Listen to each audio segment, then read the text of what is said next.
नमस्ते फ्रेंड्स, मैं अमित देव एकेडमी से। आज इस वीडियो में मैं चैप्टर 1 रिलेशन फंक्शन क्लास 12 के बारे में पढ़ाऊँगा। और मैं आपको पहले बता देता हूँ कि लगभग 29 स्टेट्स जो है आपको NCERT बेस्ड हैं और इन्हीं को फॉलो करते हैं, स्पेशली मैथ एंड साइंस।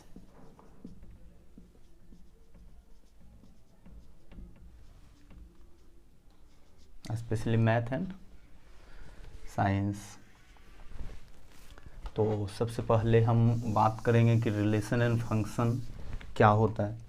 और आप रिलेशन एंड फंक्शन को एक बात और, आप एक तरह से चैप्टर आपने सेकेंड क्लास 11th में पढ़ चुके हो और हम उसको फिर आगे बढ़ाएंगे। और आज के क्लास में जो हम बताने वाले हैं, सबसे पहले तो इंट्रोडक्शन, और सेकेंड है टाइप्स ऑफ रिलेशन,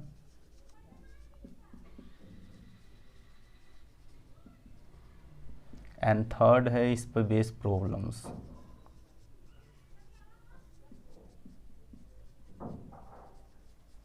जो एग्जाम्पल्स हैं आपको, उसके बाद फिर नेक्स्ट क्लास में हम एक्सरसाइज भी NCERT के कंप्लीट करेंगे।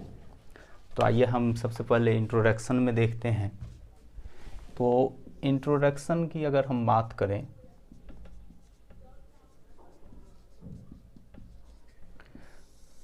तो रिलेशन को डिफाइन करना है। रिलेशंस होते क्या हैं सबसे पहले तो relations the linking, mathematically term में हम इसको डिफाइन करेंगे, ना कि इसका हम इंग्लिश के टर्म में या डिक्शनरी के टर्म में मीनिंग नहीं बताएंगे। द लिंकिंग और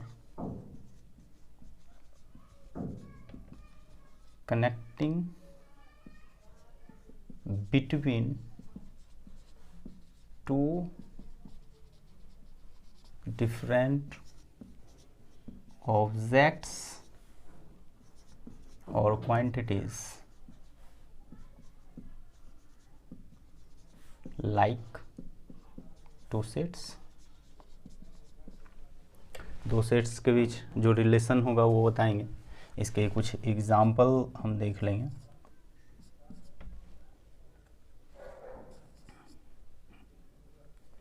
जैसे मान लीजिए कि आपको relation from A to B दिखाना हो, तो इसको हम दिखा सकते हैं AB, A cross B, A is brother of B। ये हो गया आपको रिलेशन। इसको हम रिप्रेजेंट और तरह से कर सकते हैं। मान लीजिए कि अगर इफ़ A और B एलिमेंट है R के, तो A is related to V। ये तो डेफिनेटली होगा, A रिलेटेड है B से। इसका मतलब इसको हम अगर लिखेंगे तो क्या लिखेंगे, that is A R B। ये तो कंप्लीट हो गया। देन हम बात करेंगे कि फंक्शन क्या होता है, उसके बाद हम टाइप ऑफ रिलेशन चलेंगे। रिलेशन स्पेशली आपको सेट में बहुत यूज़फुल है, इसीलिए रिलेशन पढ़ाया जाता है आपको।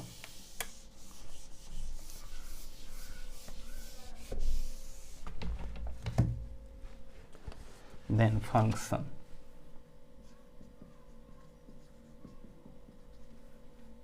फंक्शन की अगर हम बात करें तो फंक्शन का मीनिंग निकल के आता है a special kind of relations. A special kind of relation. तो इसको हम डिनोट कैसे करते हैं, रिप्रेजेंट करते हैं F A tends to B। इसको हम क्या बोलते हैं, मैपिंग भी बोलते हैं, सो कॉल्ड मैपिंग। आपको याद रखना है कि ये स्टेट बोर्ड में भी आपको बहुत यूज़फुल है, एंड इसमें तो है ही सीबीएसई में। फंक्शन, रियल फंक्शन क्या होते हैं? रियल फंक्शन क्या होते हैं? जब आपको फंक्शन तो है ही, उसका अगर ए का सबसेट अगर बी हो जाए तो उसी को हम क्या बोलेंगे, रियल फंक्शन। जैसे मान लीजिए कि एफ है, अगर ये दिया हुआ है, यदि ए क्या है, subset of, subsets of A and B, sorry, A and B are subsets of R for relation, अगर ऐसा हो तो इसको हम रियल फंक्शन बोलते हैं। ये तो हो गया इंट्रोडक्शन। देन अब हम चलेंगे types of relation. Types of relation में सबसे फर्स्ट जो है वो है इम्पिटी, देन है यूनिवर्सल, उसके बाद आपको फिर इक्विवेलेंस रिलेशन। मेनली 3 टाइप से रिलेशन को हम डिफाइन करेंगे। तो सबसे पहले हम टाइप्स ऑफ रिलेशन में देखेंगे इम्पिटी रिलेशंस। इम्पिटी रिलेशंस क्या है? तो आपको याद रखना है कि जब r इज इक्वल टू 5 हो जाए, और ये आपको पता ही है कि सबसेट होगा Cartesian a into a, Cartesian product, ठीक है। इसका मतलब क्या हो गया कि जो रिलेशन r है,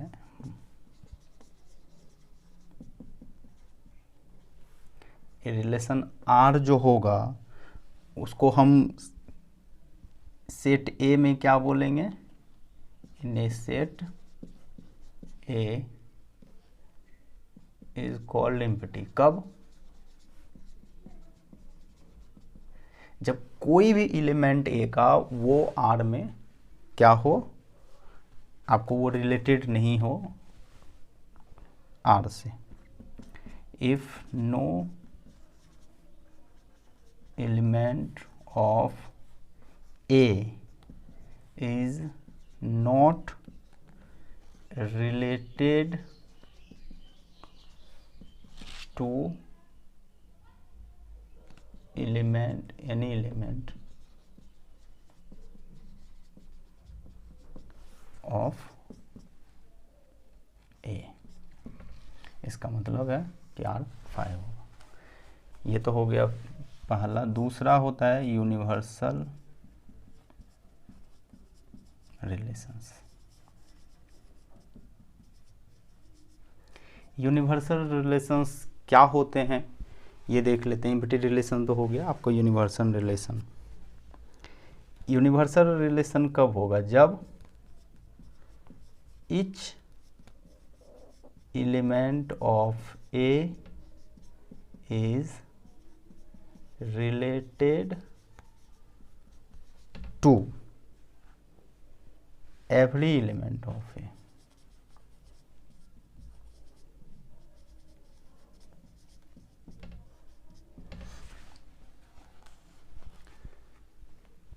इसको हम रिप्रेजेंट करेंगे R is equal to A cross A, ये तो डायरेक्ट हो जाएगा। ये हो गया universal relation.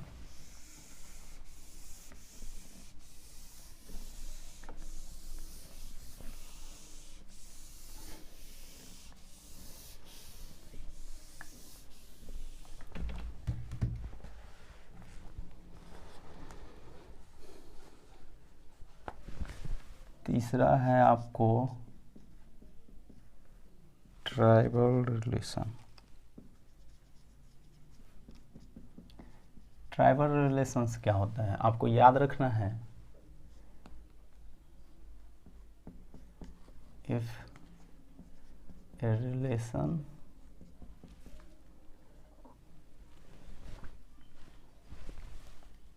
R both empty and universal relation।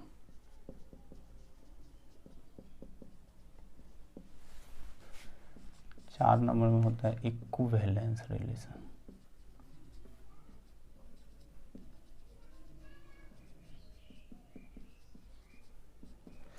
Equivalence से पहले हमको कुछ और रिलेशन के बारे में जानना होगा, तब हम बता सकते हैं इक्विवेलेंस रिलेशन क्या होता है। तो इसके फर्स्ट में साइमेट्री रिलेशन, रिफ्लेक्सिव रिलेशन पहले बता देते हैं। रिफ्लेक्सिव रिलेशन क्या होता है? तो रिफ्लेक्सिव रिलेशन कब होगा? जब कोई एलिमेंट खुद का इमेज बना ले। जैसे इफ एलिमेंट ए जो है, तो इससे पहले इक्विवेलेंस रिलेशन से पहले आपको relation R in a set A, अगर एक रिलेशन आर जो है सेट ए में है, तब आपको रिफ्लेक्सिव पता चलेगा। रिफ्लेक्सिव क्या होगा?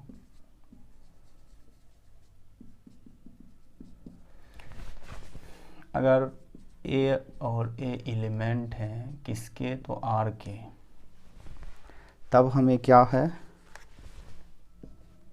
ये प्रत्येक के लिए इमेज बनाएगा। फॉर एवरी ए एलिमेंट होगा ए का। सेकेंड में इसके एग्जाम्पल अगर देखना है तो जैसे आपको पता ही है कि 1 अगर हम क्रॉस करते हैं 1 से, तो भी क्या आता है? 1 ही आता है।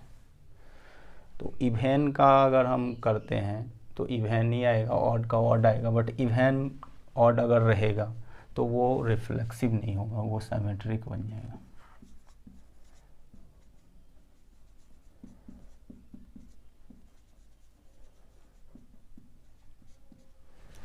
साइमेट्रिक रिलेशन क्या होता है?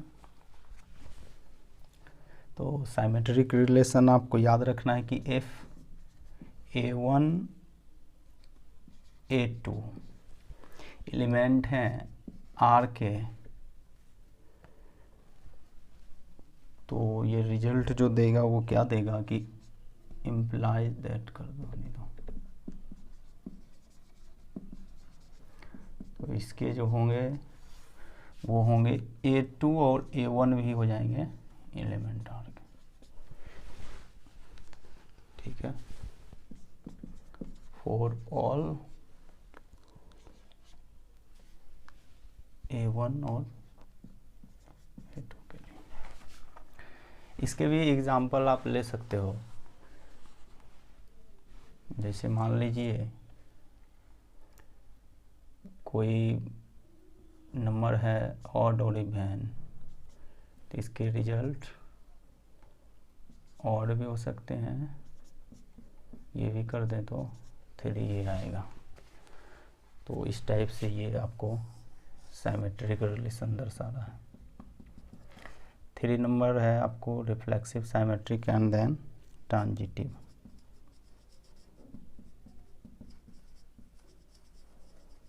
ट्रांजिटिव रिलेशन क्या होंगे? तो ट्रांजिटिव रिलेशन हम देखते हैं। इफ A1 A2 एलिमेंट है R के, एंड आपको फिर क्या है, एंड A2 A3 भी एलिमेंट अगर हैं R के, तो ये क्या दे देगा आपको?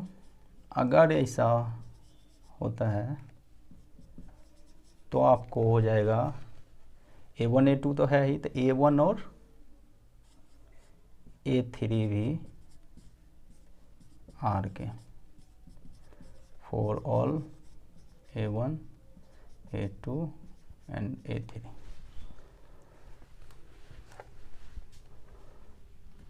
और ये हो जाएंगे आपको एलिमेंट ए के, ये हो जाएंगे ये हो गया। और आपको ये इसी में याद रखना है कि अगर ये तीनों रिफ्लेक्सिव, साइमेट्री और ट्रांजिटिव रिलेशन कभी भी एक केस में होगा, एक कंडीशन दिया हुआ रहेगा, उस कंडीशन को फॉलो करेगा।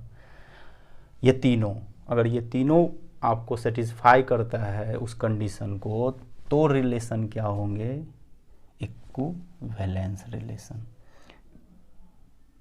इसका मतलब है रिफ्लेक्सिव, साइमेट्री एंड ट्रांजिटिव।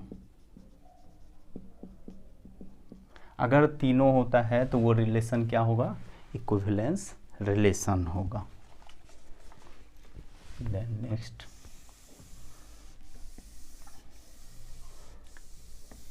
जब भी मेरा क्लास स्टार्ट हो तो आप एक नोट्स ज़रूर रखें, कॉपी कलम।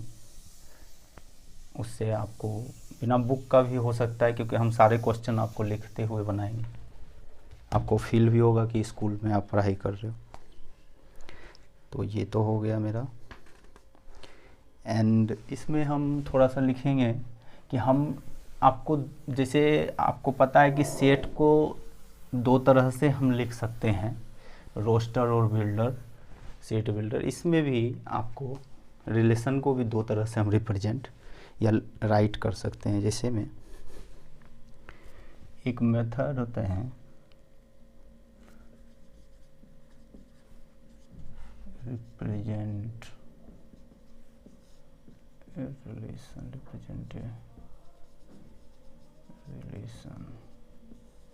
रिलेशन को रिप्रेजेंट करते हैं।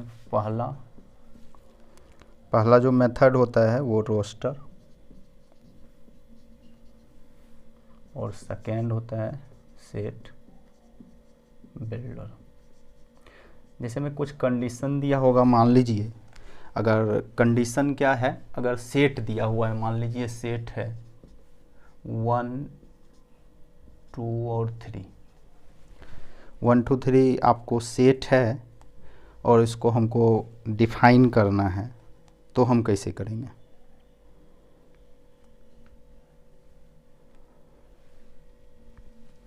तो रोस्टर फॉर्म देख लेते हैं। R बराबर क्या हो जाएगा, A B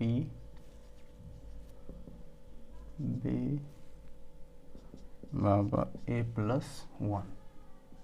अब देखो एक जगह अगर 1 और B की जगह 2 हो तो 2 बराबर क्या होगा, 1 + 1 2 बन जाएगा। और अगर 2 3 लेंगे तो 3 बराबर क्या हो जाएगा, 2 + 1 3 बन जाएगा। तो ये रोस्टर फॉर्म हो गया। और इसी को हम एक्सप्रेस कर सकते हैं सेट बिल्डर में। तो सेट बिल्डर में क्या होगा, a relation R B if B = A+1। ये हो गया आपको सेट बिल्डर में। ठीक है, अब नेक्स्ट में हम कुछ नोट्स देख लेंगे। नोट्स में एक नंबर में आपको देखोगे कि all elements of E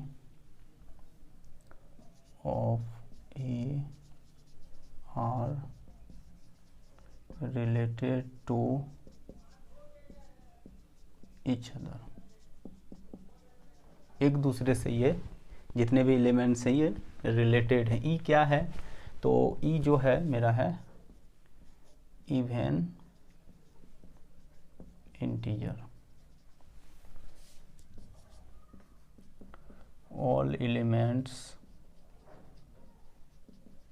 of O are related to each other। तीसरा में है इवन और ऑड जो है वो एक दूसरे से रिलेटेड नहीं करते हैं। All elements of A are not related to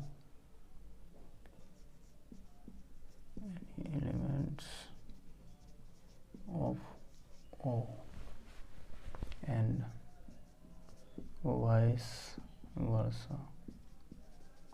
ना तो E का एलिमेंट O से ना O का एलिमेंट E से रिलेटेड है। एंड फोर्थ में है कि ये डिसजॉइंट होते हैं। डिसजॉइंट मतलब इसमें कोई आपको रिलेशन नहीं होता है। E and O are disjoint। E and are disjoint and Z is equal to E universal। और आप देख सकते हो ये दोनों में कोई रिलेशन नहीं होता है, क्योंकि 2 से हम डिवाइड कर सकते हैं 2 को, तो ये तो एक 1 आएगा, बट जब हम 3 को 2 से डिवाइड करेंगे तो ये हमारा इंटीजर नहीं देगा। तो इसीलिए हम रिलेटेड है ई से ई को, बट ओ ई में रिलेशन नहीं है। लेकिन 3 से भी 3 डिवाइड देंगे तो आपको 1 आता है, और ये भी z है। तो आपको ये पता चल गया कि सारे एलिमेंट ई का ई से है, बट ओ का ओ से है, लेकिन ओ का ओ से है, लेकिन बट आपका ई से ओ या ओ से ई नहीं है, क्योंकि वो जेड नहीं होगा। तो ये थे कुछ नोट्स। और 5वां में हम फंक्शन जब पढ़ाएंगे तो उसमें कुछ बात हम कर लेते हैं। डोमेन, रेंज, कोडोमेन, ये सारे आपने 11 में ही पढ़ा है। बस मैपिंग के थ्रू इन्हें हम थोड़ा क्लियर कर देते हैं। मान लीजिए ए और बी है, और यहाँ से आपको 1 2 3 है, तो ये इमेज बनाएगा, ये इमेज इसके साथ बनाएगा। तो ये आपका जो होगा वो हो जाएगा डोमेन मैपिंग में। ये हो जाएगा आपका ये हो जाएगा रेंज, ये हो जाएगा डोमेन, और ये हो जाएगा आपका कोडोमेन।